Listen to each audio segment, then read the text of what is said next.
Hello student, good morning. Welcome to today online computer class. Today we will discuss chapter number 14. This chapter is new chapter, concept of relational database. यानी कि अभी इससे पहले जो chapter number 13 पढ़ा था उसमें हमने जो रिलेशनल डेटाबेस की जो थ्योरी थी कंप्लीटली कि किस तरीके से हम टेबल बनाएंगे, उस टेबल की क्या, उस टेबल को बनाने में क्या क्या हमें प्रॉब्लम्स आ सकते हैं और उन प्रॉब्लम्स को हम किस प्रकार से सॉल्व आउट कर सकते हैं। तो जो चैप्टर नंबर 14 है,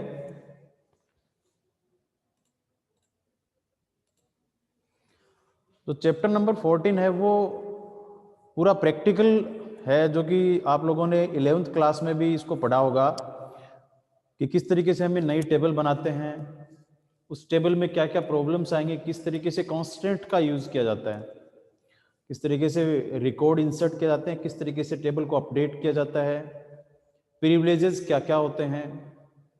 तो वो सारा प्रैक्टिकल हम देखेंगे। तो ये बोर्ड पे पढ़ाने की बजाय मैं आपको डायरेक्ट बुक के थ्रू और डायरेक्ट कंप्यूटर में प्रैक्टिकल करके दिखाऊंगा एक एक का, जिससे आपको अच्छे से समझ में आ जाएगा। तो सबसे पहले इसकी जो थ्योरी है उसके डिस्कस कर लेते हैं, उसके बाद में इसका प्रैक्टिकल करेंगे। तो स्टार्ट करते हैं।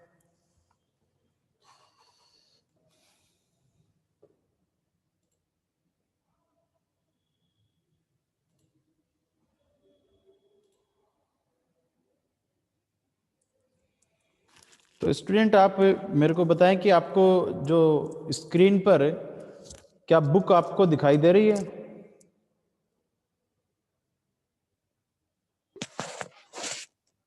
हाँ सर, दिखाई दे रही है। ओके स्टूडेंट, हाँ तो स्टार्ट करते हैं। देखो चैप्टर नंबर 14, इसका नाम है रिलेशनल डेटाबेस कंसेप्ट। अब देखिए जो रिलेशनल डेटाबेस कंसेप्ट है इसका मीन क्या होता है।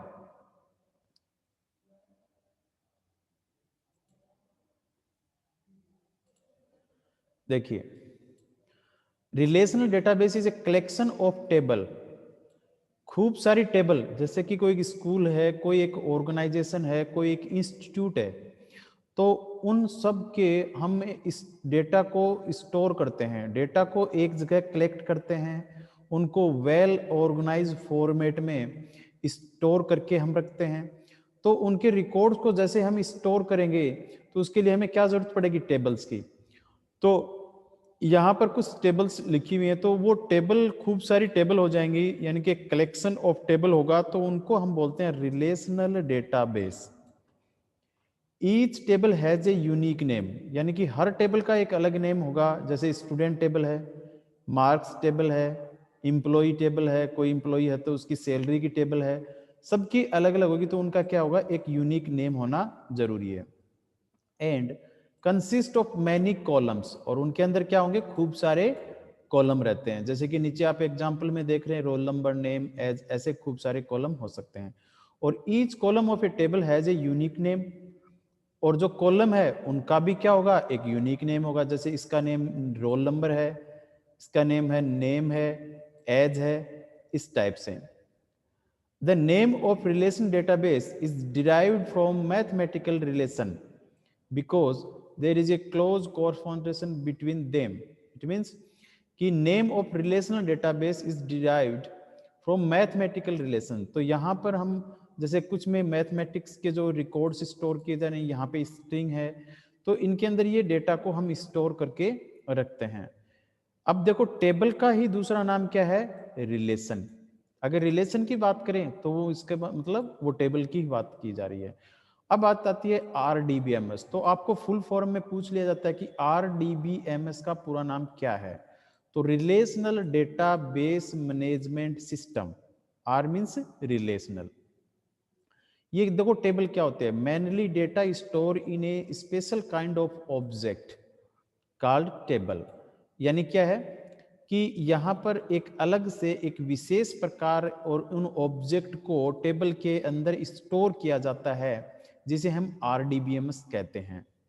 इन other word, table is a collection of related entries and consist of row and column. तो टेबल क्या होती है, रो और जो ये आपके कॉलम और ये रो, इनका एक कॉम्बिनेशन है कि जहां पर एक टेबल में क्या मिलते हैं आपको, खूब सारे कॉलम मिलेंगे और खूब सारी रो मिलेंगे, तो वो क्या कहलाएगी, अपनी टेबल कहलाएगी।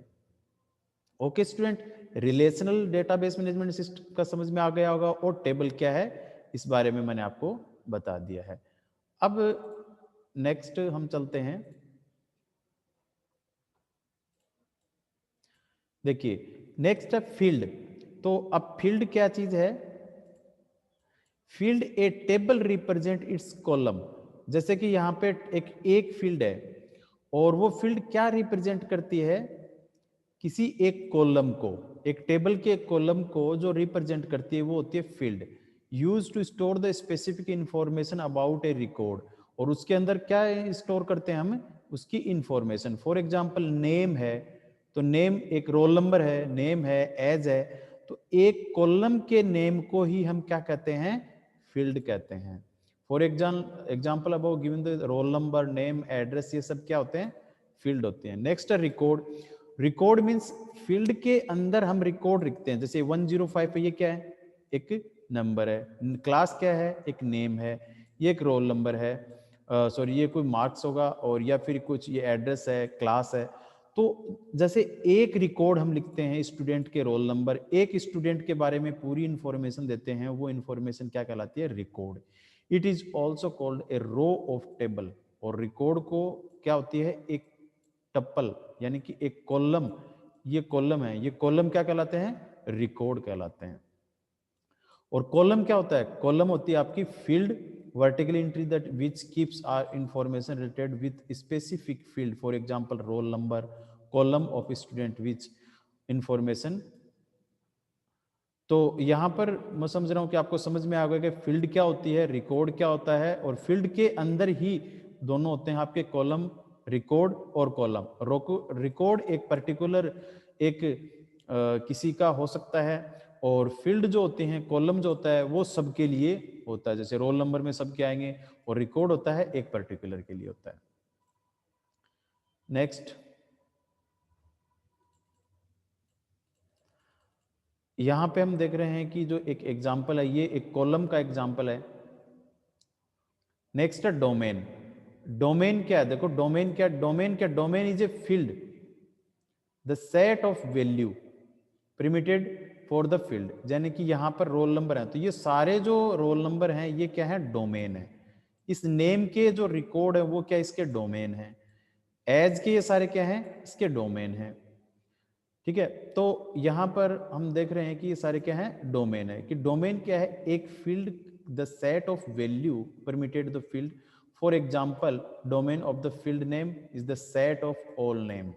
और जो फील्ड नेम है सारे, ये इनको भी हम क्या कहते हैं, सारे इनको फील्ड सेट कह सकते हैं या फिर डोमेन नेम। तो ये इंपॉर्टेंट है एग्जाम के लिए। यहाँ पे डोमेन, व्हाट इज डोमेन, एक नंबर का क्वेश्चन यहाँ से पूछ सकते हैं। तो डोमेन क्या है, domain is a field, is the set of value permitted for the field.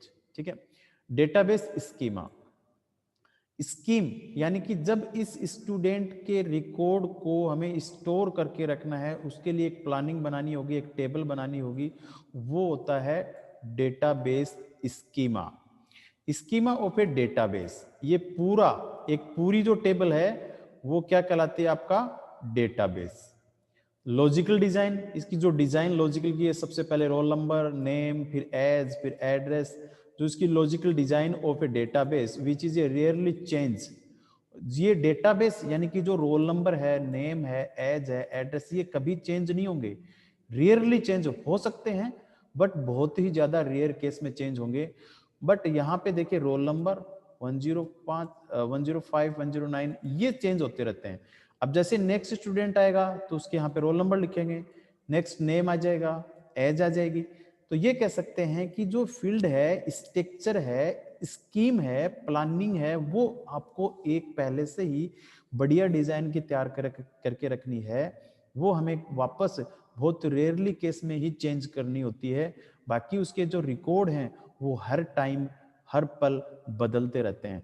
For example जैसे कि हम एक घर बनाते हैं या कोई स्कूल बनाते हैं, तो स्कूल की जो बिल्डिंग हमने बनाई है वो एक बार बना दी, लगभग वो ही रहती है, उसमें कुछ चेंजेस होते हैं, रेयरली चेंजेस होते रहते हैं, बट उसके अंदर रहने वाले जो स्टूडेंट्स हैं, टीचर्स हैं, प्रिंसिपल्स हैं, जो स्टाफ है, वो चेंज होते रहते हैं। तो यहाँ पर ऐसे समझिए कि ये जो है ये एक स्कूल की बिल्डिंग है एज एड्रेस क्लास, बट इसके अंदर जो रिकॉर्ड हैं वो देखो हर टाइम चेंज हो रहे हैं। इसमें 101 था, इसमें 105 था, ये चेंज हो रहा है। तो डेटाबेस की जो स्कीम है वो बहुत ही रेयरली चेंज होती है। For example following the schema student class teacher table, as ये टीचर हैं तो यहाँ पे स्टूडेंट की टीचर में तो क्या इंपॉर्टेंट है, स्टूडेंट की टीचर में roll number, name, age, address, class. तो ये कभी चेंज नहीं होंगे। चेंज हो सकते हैं, बहुत रेयर केस में चेंज हो सकते हैं, बट क्लास दूसरी एक क्लास है, क्लास के अंदर क्लास का जो नेम है वो कभी चेंज नहीं होगा।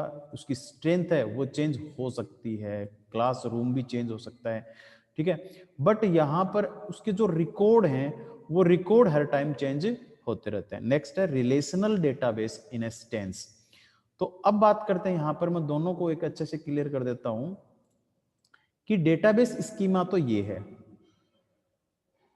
ये जो रोल नंबर ये बहुत ही रेयरली चेंज होती है। अब बात करते हैं इंस्टेंस की। डेटाबेस इंस्टेंस क्या है? इंस्टेंस है यहां से यहां तक के जो रिकॉर्ड लिखे हुए हैं वो होते हैं इसके इंस्टेंस। इंस्टेंस मीन्स एग्जाम्पल जो कि चेंज होते रहते हैं।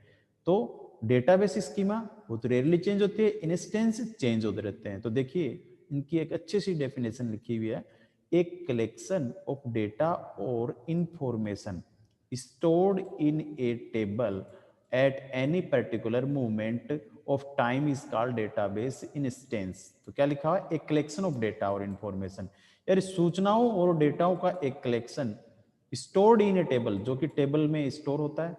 एनी पर्टिकुलर मूवमेंट, कोई भी एक मूवमेंट के बाद में टाइम इज कॉल्ड, यानी कि वो चेंज होता है, कोई भी पर्टिकुलर मूवमेंट होता रहता है उसमें एक टाइम के अकॉर्डिंग, और उसी को हम बोलते हैं डेटाबेस इंस्टेंस। इंस्टेंस का मतलब होता है उदाहरण, यानी इस स्कीम का एक उदाहरण है, ठीक है। तो ये जैसे नेम का उदाहरण है हरीश, क्लास, मनीष, ठीक है।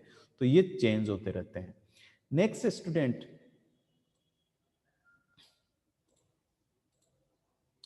नेक्स्ट है प्राइमरी की। अब यहाँ पर प्राइमरी की मैंने पहले भी मैं आपसे बात कर चुका हूँ कि प्राइमरी की क्या होती है।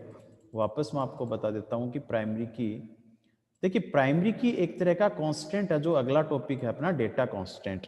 तो प्राइमरी की क्या है? Is a constant. तो कांस्टेंट क्या है यहाँ पे? रोल नंबर, हरीश, ये जो सॉरी नेम, एज, एड्रेस, सब, ये एक टेबल है। तो इस टेबल में प्राइमरी की मींस क्या होता है? तो सबसे जिसके अंदर सब सारी जो वैल्यू होंगी वो यूनिक होनी चाहिए। फर्स्ट क्या रूल है इसका कि जो भी वैल्यू होंगी, जैसे यहाँ पे देख पा रहे हैं अपन, नेम किसी का सेम हो सकता है, एज सेम हो सकती है, एड्रेस सेम हो सकता है, क्लास सेम हो सकती है, बट रोल नंबर सेम नहीं हो सकता। तो जो कोई भी वैल्यू सेम नहीं होंगी, यानी उसके अंदर कोई डुप्लीकेट नहीं होगा, सारी वैल्यू यूनिक होंगी, तो वो जो कॉलम है उस कॉलम को हम बोलते हैं प्राइमरी की, ठीक है। दूसरी फर्स्ट रूल, सेकंड रूल क्या है इसका? कोई भी वैल्यू यहां पर आप ब्लैंक नहीं छोड़ सकते हो। फॉर एग्जांपल यहाँ पे 105 है, क्लास है, कोटा है, अब यहाँ पे एड्रेस नहीं पता तो आप ये एड्रेस को ब्लैंक छोड़ सकते हो, बट रोल नंबर आप ब्लैंक नहीं छोड़ सकते हो, खाली नहीं छोड़ सकते हो।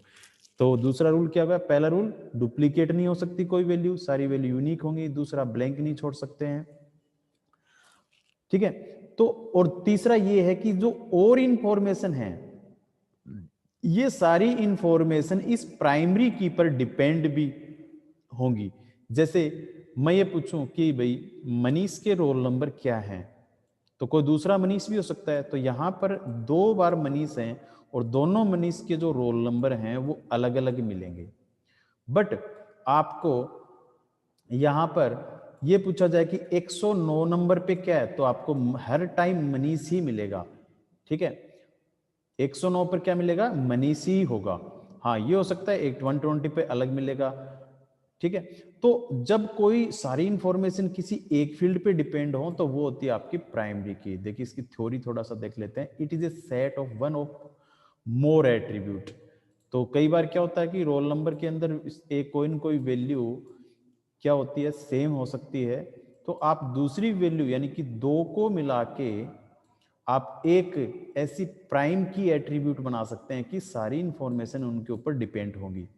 तो प्राइमरी की क्या होती है, वन, एक या दो फील्ड, फील्ड यानी कि एक टेबल, ये दूसरी फील्ड या table, which can be use identify uniquely, और जिनके आधार पर दूसरी इंफॉर्मेशन हम इजी से फाइंड आउट कर सकते हैं, और इनके अंदर जो वैल्यू क्या होंगी वो यूनिक ही होंगी।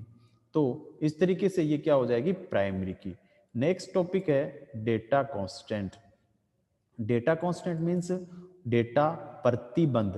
प्रतिबंध का मतलब होता है कि आप कोई ऐसे कंडीशंस का यूज करें, कुछ रूल्स का यूज करें, जिनका यूज करके वो हमें कोई काम करने के लिए बाध्य करते हैं कि आपको ये काम करना जरूरी है, ये फिर ये काम नहीं आप कर सकते हो। जैसे उनको हम बोलते हैं डेटा कांस्टेंट। यानी कि डेटा कांस्टेंट क्या होता है, रूल्स होते हैं ऑन कॉलम, जो किस पे लगाए जाते हैं, किसी कॉलम पे लगाए जाते हैं या फिर किसी टेबल पे लगाए जाते हैं, जिनकी लिमिटेशंस हमें डिक्लेयर करने देते हैं कि भाई ये इसकी लिमिट है डेटा एंट्री करते टाइम। फॉर एग्जांपल, इस रोल नंबर पर हमें प्राइमरी की लगा दिया, क्या लगा दिया, प्राइमरी की।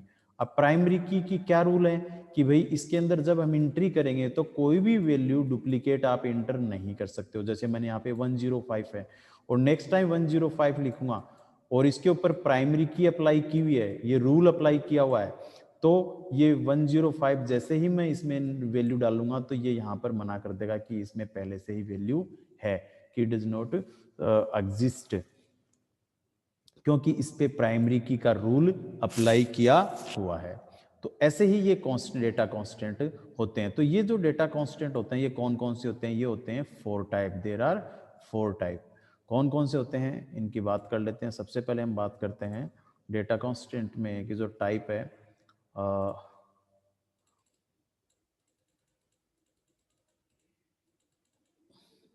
देखिए यहाँ पर सबसे पहला होता है कांस्टेंट और सिंगल रिलेशन, नोट नल, यूनिक, चेक। तो ये तीन यहाँ पर बताए गए हैं, मैंने प्राइमरी की के बारे में बता दिया है। नेक्स्ट है नोट नल, एक है यूनिक और एक है चेक। तो इनका यूज कैसे करते हैं मैं आपको इनके प्रैक्टिकल कल करके बताऊंगा। जो प्रैक्टिकल है वो साथ में आपको प्रैक्टिकल भी चलता रहेगा इसके स्क्रीन पर, तो इससे आपको अच्छे से समझ में आ जाएगा वन बाय वन। आज मैं इनकी सब थोड़ी थोड़ी थ्योरी बता रहा हूँ, जिससे कल आपको अच्छे से और ज़्यादा पक्का हो जाए। तो नेक्स्ट हम बात करते हैं, देखिए कोई एक टेबल लेते हैं, जैसे कि अभी कांस्टेंट अपना चल रहा था। तो कांस्टेंट में मैंने आपको बताया प्राइमरी की क्या होती है, दूसरा कांस्टेंट होता है यूनिक। तो यूनिक स्टूडेंट क्या होता है, सेम प्राइमरी की तरह ही होता है। यूनिक मीन्स कि एज, यानी इस एज पर किसी कॉलम पर हमने यूनिक अप्लाई कर दिया, यूनिक अप्लाई कर दिया।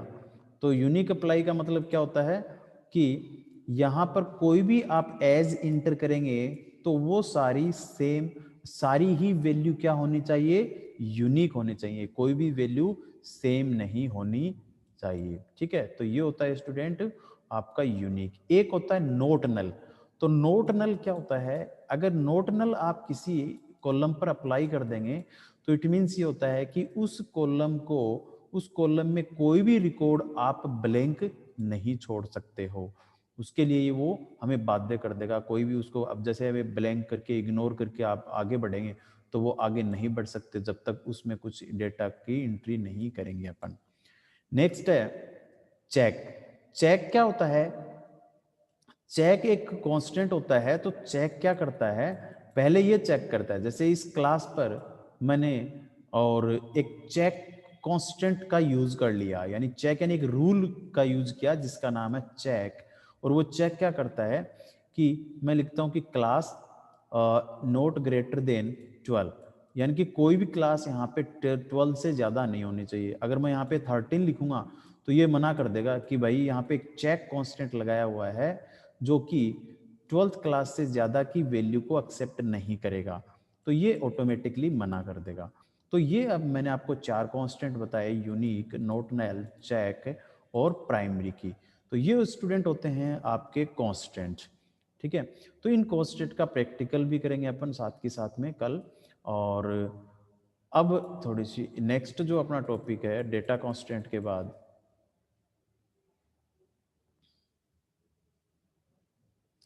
थ्योरिन की आपको एक बार मेरे पढ़ाने के बाद में ज़रूर पढ़ना है, उससे आपको अच्छे और ज़्यादा समझ में आ जाएगा। Entity integrity constant. नेक्स्ट है एंटिटी। अभी हम मैंने कांस्टेंट पढ़े, उसमें एक जो नेक्स्ट अलग टॉपिक आया है एंटिटी। अब एंटिटी क्या होता है? अब एंटिटी होता है टेबल का नाम। टेबल के नाम को ही हम रिलेशन बोलते हैं, टेबल बोलते हैं और एंटिटी बोलते हैं। एंटिटी मीन्स एक ऑब्जेक्ट जो रियल वर्ल्ड में, जो भी वास्तविक संसार में जो भी कोई नेम है, जैसे कि क्लास एक एंटिटी है, स्टूडेंट एक एंटिटी है, टेबल एक एंटिटी है, कंप्यूटर एक एंटिटी है, यानी कोई भी नाम होता है वो एंटिटी होता है। इंटीग्रिटी कांस्टेंट वो किस टाइप का होता है? देखिए, entity integrity ensure that two row or record table cannot be duplicated, and also which field identify the every record of the table is unique field। अगर आप किसी टेबल पे एंटिटी इंटीग्रिटी कांस्टेंट का use करते हैं तो उस table के अंदर कोई भी वैल्यू डुप्लीकेट नहीं होगी, ठीक है। और जिनके ऊपर आपने अप्लाई कर दिया तो वो ऐसी होंगी, कोई भी उनके ऊपर रिकॉर्ड जो रिकॉर्ड होता है वो टेबल के अंदर can not be duplicated, and also the field, और जो और भी फील्ड हैं विच आइडेंटिफाई, उन फील्ड के ऊपर क्या करेंगे, उनसे उनके ऊपर डिपेंड होगी, और अदर इंफॉर्मेशन हम आइडेंटिफाई कर सकते हैं कि जैसे कि इस रोल नंबर का नाम ये है, इस रोल नंबर का नाम ये है। जो अभी प्राइमरी की बता के हूँ एज इट इज वैसी ही एंटिटी इंटीग्रिटी कांस्टेंट होता है। नेक्स्ट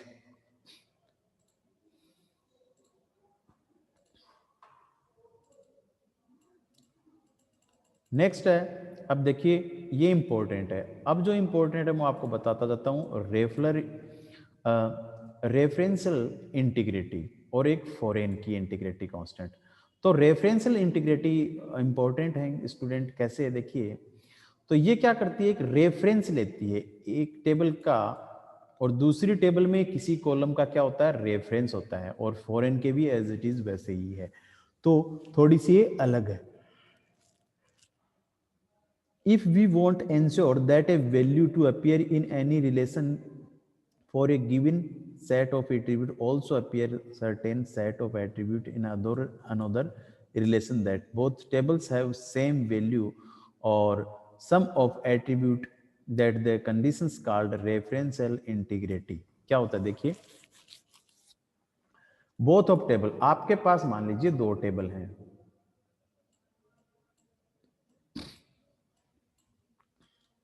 ठीक है, ये एक ए टेबल है और ये एक बी टेबल है, ठीक है। क्या बोल रहे हैं, value same, tables have same value, यानी कोई दो टेबल में और एक कॉलम की वैल्यू क्या होगी, सेम होगी। जैसे ये यहाँ पे लिख देता हूं मैं क्लास, और इस क्लास में जैसे ये जो रिकॉर्ड है वो यहाँ पे लिख देते हैं। तो ये क्या कह रहा है कि अगर आप किसी एक कॉलम का यूज करके दूसरी कॉलम का रेफरेंस लेते हैं, दूसरी टेबल के कॉलम का रेफरेंस लेके आप किसी दूसरे डेटा को आइडेंटिफाई कर सकते हैं, तो वो होती है referential integrity. Some of the attribute then condition is called, कुछ कंडीशंस का यूज करके हम रेफरेंस इंटीग्रिटी को बोलते हैं। जैसे कि यहाँ पे क्लास है 12th, तो 12th क्लास इसमें जाएंगे तो यहां पर भी 12th है। अब देखेंगे 12th क्लास का स्टूडेंट कौन है, कोमल है, ठीक है। तो यहां पर हम ये आइडेंटिफाई कर सकते हैं दूसरी टेबल का यूज करके, और उसी टाइप की है फॉरेन की इंटीग्रिटी। तो यहां पे देखिए ये जो है इस टेबल का स्टूडेंट, यानी ए टेबल की प्राइमरी की क्या है, रोल नंबर, इस टेबल की रेफरेंस इंटीग्रिटी कौन सी है, यानी कि जो ये पूछ रहा है वो है क्लास, क्योंकि इसका रेफरेंस कौन ले रहा है, दूसरी टेबल। और इस बी टेबल की प्राइमरी की क्या है, ये क्लास है, यानी इस टेबल की प्राइमरी की इसकी रेफरेंस की, ठीक है। और या फिर ये बोल सकते हैं ये फॉरेन की मतलब इसकी प्राइमरी की क्या है, रोल नंबर, और इस टेबल की क्लास क्या है, एक फॉरेन की है, जो दूसरी किसी क्लास की क्या बन जाती है, प्राइमरी की बन जाती है। तो देखिए, to understand this concept we consider following table as example। there are two table, student and class, name of table, कौन कौन सी? एक तो स्टूडेंट क्लास, स्टूडेंट टेबल, और दूसरी है class table. Is given any movement insert value table is also mention the primary key of given student, यानी कि अगर फर्स्ट टेबल यानी कि कौन सी? स्टूडेंट टेबल के अंदर जो रोल नंबर है वो उसकी क्या है? प्राइमरी की है। But no field wherever primary key of class table is class name field, यानी क्लास टेबल के अंदर जो एक दूसरी फील्ड है उसका नाम है क्लास नेम फील्ड, वो उसकी फॉरेन की है। फॉर एग्जांपल यहाँ पे आप समझ पा रहे होंगे कि जो ए टेबल के लिए जो प्राइमरी की है रोल नंबर है, दैट्स ऑल। और ए टेबल की जो ये क्लास है ये रेफरेंस या फिर फॉरेन की इसको बोलते हैं, जो दूसरी किसी के लिए वो प्राइमरी की हो सकती है। ओके स्टूडेंट, नेक्स्ट देखिए नीचे एग्जाम्पल भी दे रखा है। ये क्लास है, इस फॉरेन की है, किसके लिए? इस क्लास के लिए। और क्लास नेम है इस क्लास के लिए ये प्राइमरी की है। ठीक है, फॉरेन की कांस्टेंट ऑन स्टूडेंट रिलेशंस। तो इस तरीके से इसको हम अंडरस्टूड कर सकते हैं। नेक्स्ट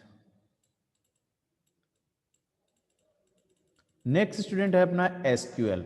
अब हमने बात की थी अभी डेटाबेस मैनेजमेंट सिस्टम की, रिलेशनल डेटाबेस मैनेजमेंट सिस्टम की। तो उस रिलेशनल डेटाबेस मैनेजमेंट सिस्टम में एक एप्लीकेशंस आता है जिसका नाम है, एक लैंग्वेज होती है जिससे हम किसी डेटाबेस को मैनेज करेंगे, रिकॉर्ड करेंगे, वो होता है इंट्रोडक्शन, वो होता है एसक्यूएल। तो स्टार्ट करते हैं इंट्रोडक्शन ऑफ एसक्यूएल। तो SQL is a combination of relational algebra and relational calculus, is a standard language.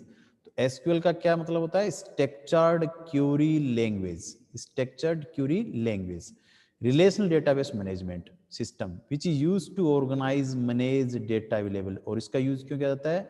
Data को ऑर्गेनाइज करने के लिए, मैनेज करने के लिए, डेटा अवेलेबल उनको वापस प्राप्त करने के लिए, रिट्रीवल करने के लिए। डेटा फ्रॉम रिलेशनल डेटाबेस, कहाँ से? रिलेशनल डेटाबेस से। It is an important feature, इसके क्या क्या फीचर्स हैं, ये इसको किसने बनाया है, इसको डेवलप किया है? लाइक ओरेकल, आईबीएम, ये इनकी कंपनी है। यहाँ पे एसक्यूएल का एक स्टैंडर्ड प्रोग्रामिंग लैंग्वेज या फिर structured query language for the database basic version of card, इसका जो इसको डेवलप किया है आईबीएम ने।